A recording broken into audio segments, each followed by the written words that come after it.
Welcome to Lead Quick Videos. In this edition of our video, we want to talk about the most powerful persons in the Nigeria electoral process.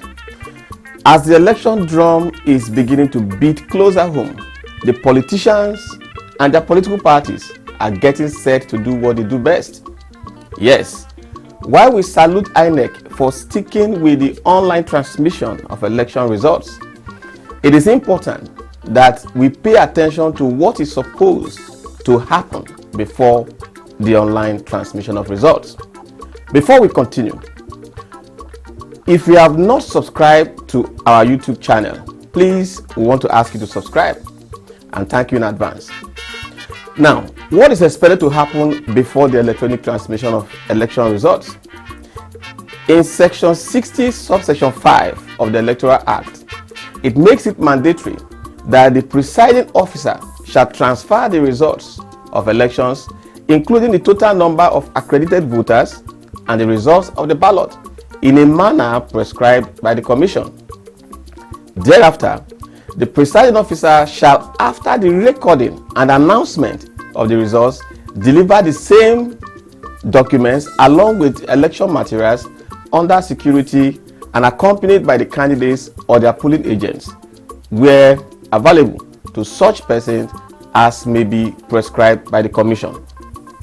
Now, according to INEC spokesperson, the implication of this is that the collation process of results is still essentially manual, but the collation officer must collate subject to his verification and confirmation that the number of accredited voters stated on the collated results are correct and consistent with the number of accredited voters recorded and transmitted directly from the polling units. Unfortunately, when the INEC spokesperson made the above statement, many persons criticized him for trying to subvert the electronic transmission of election results instead of trying to read in between the lines to understand what he was trying to communicate. So in this video, we want to share with you the quoted message of what the INEC spokesperson was trying to pass across. The truth of the matter is that while electronic transmission has come to stay and will be helpful in managing the electoral process, the presiding officers who will be appointed by someone that is mostly not the INEC chairman, but any person that is able to meet the needs of the recruiter or the presiding officers will manage the process. Now, how is these powerful presiding officers appointed and what is their roles? First, it will interest you to know that the presiding officers are responsible for the conduct of elections in their polling stations, and they must have a good knowledge of the voting procedures. As a presiding officer, you will be responsible for complying with all INEC electoral instructions and ensuring the integrity and secrecy of the ballot. Presiding officers are to assign work to the poll clerks, ensuring the accuracy of the poll and account for all the ballot papers. They are responsible for collecting and delivering ballot boxes, and most importantly, they are responsible for collating, submitting, and announcing results at the polling unit, eventually transmitting these results. So in a nutshell, the presiding officers are the most powerful officers in Nigeria's electoral process, but that is not the issue. The issue is how are these powerful presiding officers are recruited or engaged. This is important because it is said that he who pays the piper dictates the tone. However, it will shock you to know that these presiding officers are recruited as ad hoc staff.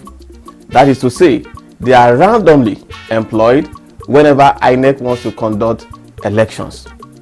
Now, the most challenging thing is that these presiding officers are usually contracted to certain persons who in most cases have political affiliations to the contesting parties in the elections. For example, our research has revealed that by INEC standard, the resident electoral officers, that is the INEC chairman representative in the states, usually carry out this recruitment. Now, We have also found out that these resident electoral officers trade this recruitment process for the recruitment process of the presiding officers for favors from certain quarters. To complicate matters, the presiding officers are paid peanuts, opening them up to the highest bidder. For instance, once the presiding officers are employed, they are supposed to be trained and paid for their services. But guess what? They are paid. Their honorarium for conducting the election is 7,000 naira. Their feeding during the conduct of election is 1,000 naira at 500 naira per day. Their transport to the local government area where they are to perform this very unique assignment is 3,000 naira per person, while their training allowance for 3 days is 3,000 naira at 1,000 naira per day. And in the course of the training, their feeding allowance for 3 days is 1,500 naira at 500 naira per day, making a total of 15,500 naira for the whole week that the most important person in the electoral process will be paid. What does this mean for the 2023 presidential election? We shall expose it in our next video. Watch out, and if you have not subscribed to this channel, we urge you to subscribe so that you look out for our videos that are fact-based and that can be verifiable. Thank you in advance.